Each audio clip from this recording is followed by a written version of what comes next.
श्री गणेशाय नमः. श्री सद्गुरु रामचंद्राय नमः. स्वय बोले श्री रघुनंदन सुग्रीवाणी कुंभकर्ण दोघांचे मांडले शरण सावधान अवधारा प्रभु रामचंद्र भगवान की जय.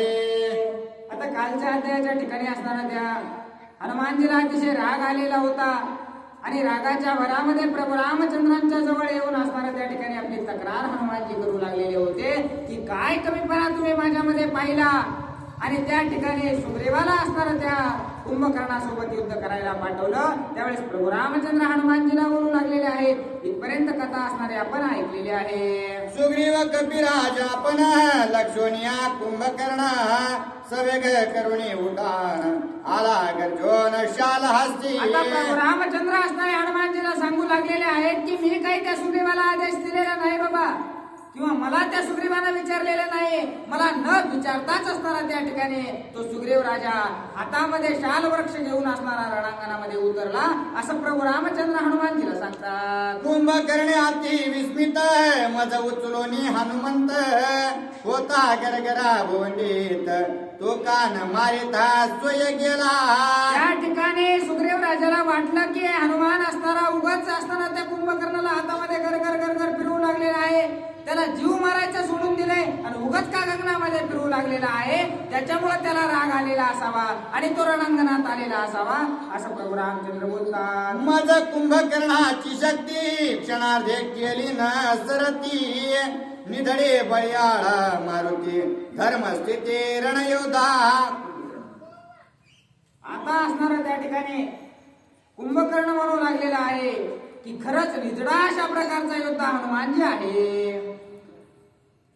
एकावरी दोघे जण श्रेष्ठी करू नये रण ते धर्मशास्त्र प्रतिपालून स्वस्थ ठेवून मज गेला.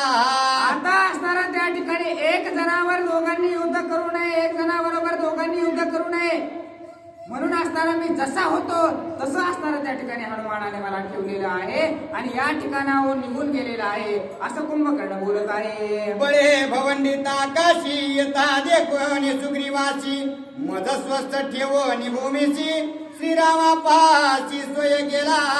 आता असणारा त्या ठिकाणी रणांगणामध्ये सुग्रीव राजाला आलेलं ज्यावेळेस हनुमानजीनं पाहिल्याबरोबर मी जसा होतो तसं मला एका जागेवर ठेवलं आणि लगेच प्रभू रामचंद्राकडे हनुमान गेलेला आहे असं कौतुक हनुमानजीचं कुंभकर्ण करू लागलेला आहे. हात व नव्हे हनुमंत सुग्रीव राजा अतिविख्यात या चालू करे नवे घात संग्रामात निमेषादे. आता जो माझ्यासोबत युद्ध करायला आलेला आहे तो हनुमान नसून असणारा त्या ठिकाणी सुग्रीव राजा आहे.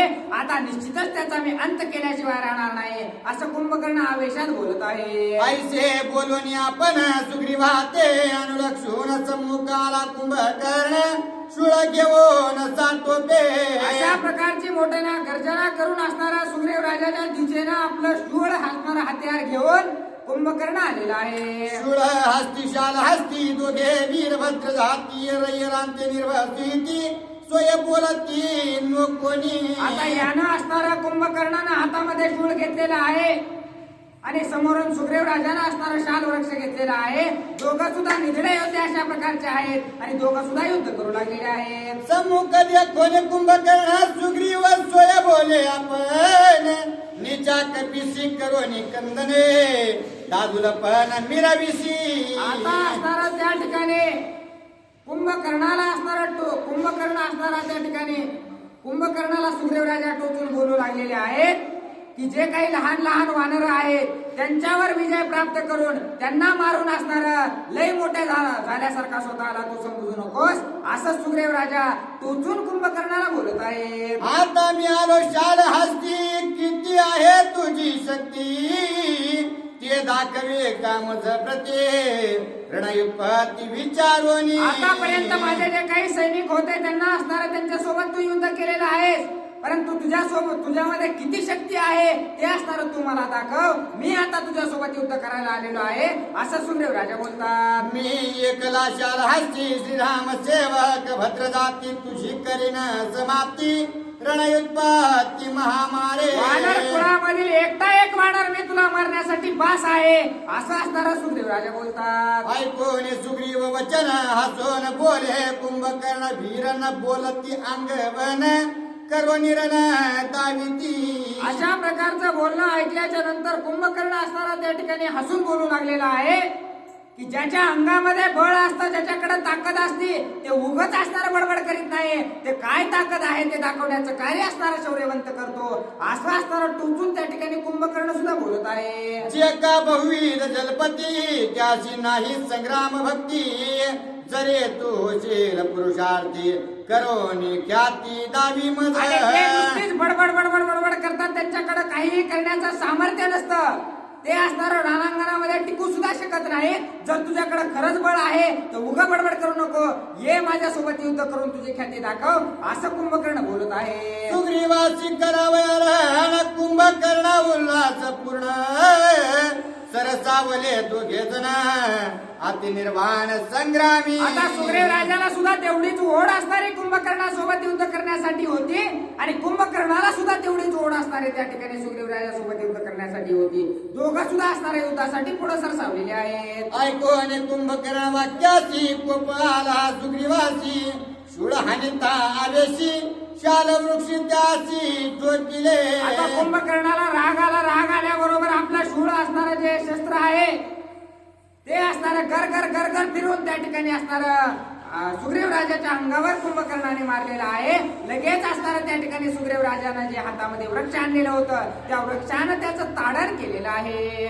शाल लागता भुजांतरे शूळ पडेला धरेवरी कुंभकर्ण आली गेली अर्धचंद्रे लागली. आता जे काही असणारं वृक्ष सुग्रीव राजाचा होता त्याने निवारण करून असणारा तो शाल वृक्ष आहे तो असणारा कुंभकर्णाच्या खांद्यावर जोरात लागलेला आहे. त्याचं शूळ असणारा हातातून पडलेला आहे आणि खांद्याला ज्या वेळेस वृक्ष लागला त्यावेळेस चक्कर आल्यासारखं कुंभकर्णाला होऊ लागलेला आहे. विकळ जाता तरी राक्षस मूर्छे ते सावरी शूळ घेवणी आकारी सुग्रीवावरे धाविनला. कसं तरी तो चक्कर येऊन पडणार तेवढ्यात त्यानं स्वतःला सावरलेला आहे आणि परत जे काही खाली पडलेलं शूळ होतं ते हातामध्ये घेऊन सुग्रीव राजावर धावून जाऊ लागलेला आहे. कुंभकर्ण दक्षिणे वानर राजा पाडला रणी राक्षस सैन्याची आश्रणी आला दोन गर्जती.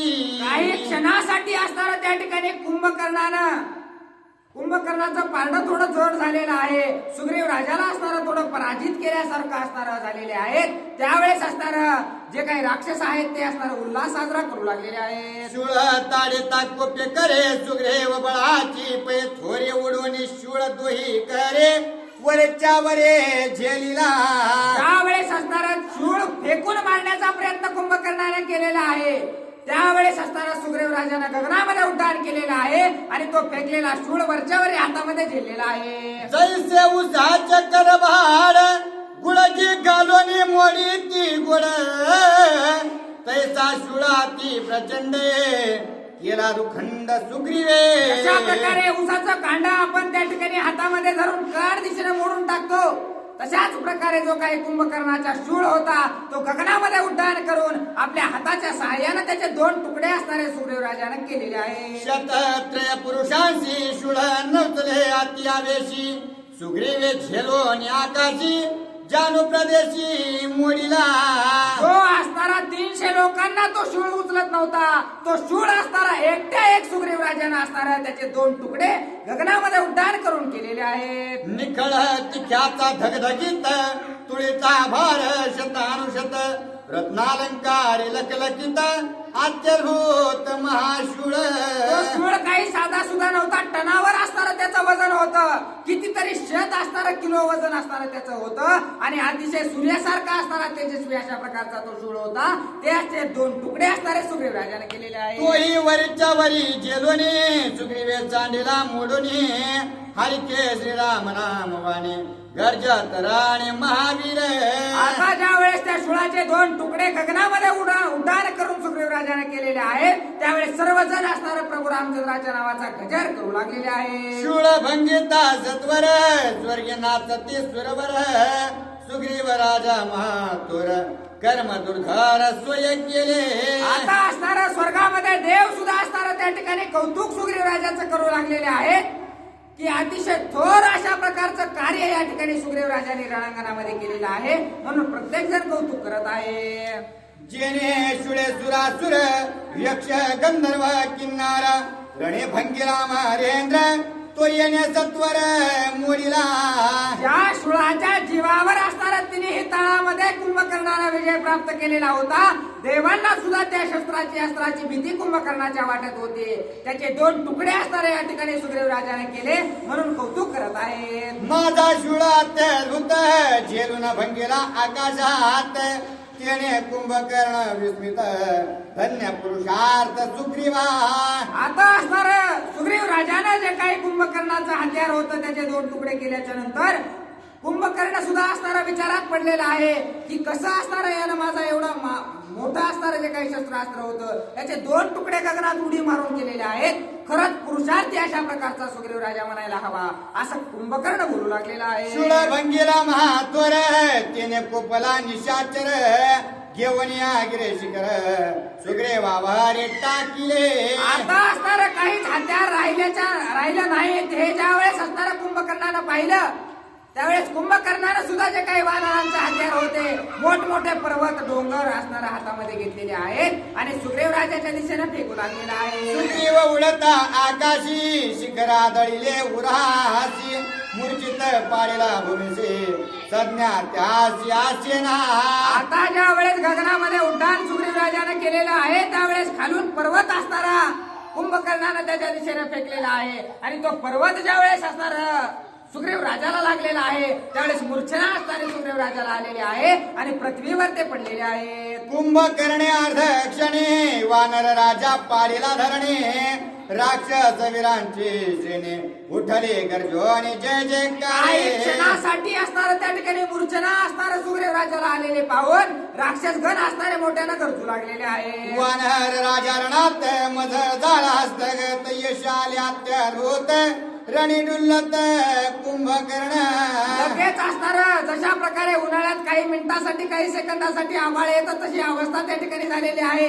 काही क्षणासाठी सुग्रीव राजा पडलेले पाहिल्याबरोबर असणार आम्ही विजयी झालो अशा प्रकारचा उत्साह राक्षसगण साजरा करत आहे. सुग्रीव मारिला रणात वानर सेना हाताहत राम सौमित्र हनुमंत ते समस्त मारिना.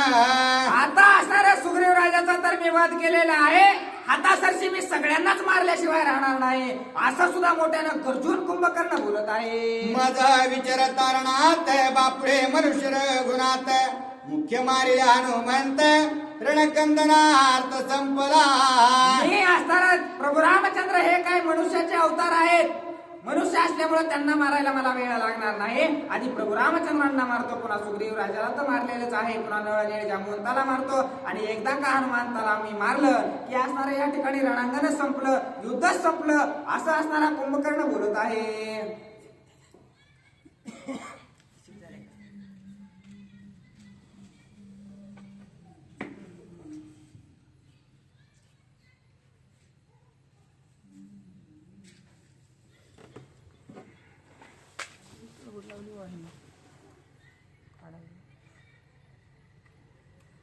प्रभु रामचंद्र भगवान की जय. पवन सूत हनुमान महाराज की जय. शांति ब्रह्म एकनाथ महाराज की जय.